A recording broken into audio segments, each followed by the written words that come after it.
colo, ca la manele zic solo. Hold on, soro, dă din găoază geniolo.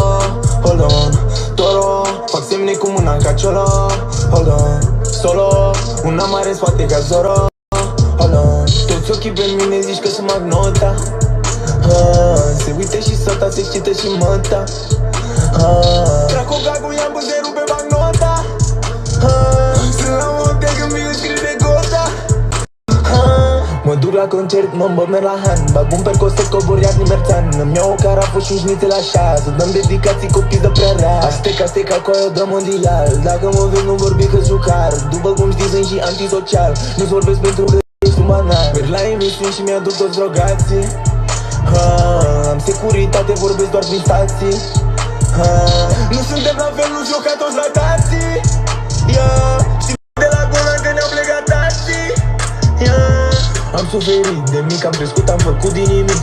Doamne ce tric, nedumerit. Am postat și am luat ce al meu am lovit. Unul ce mic, am reușit. Acum am multe teancuri în ghios, dar n-LV sau un Gucci, îți cu muci, cu note mici. Acum am magnote mai mari ca un Sfinx.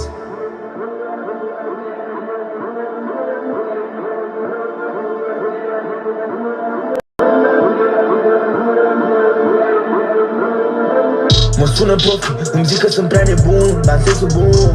Am cumva cum să împrumut, cum te-ai nebun. Eu le zic nu, măcar o poză cu un nepoțel.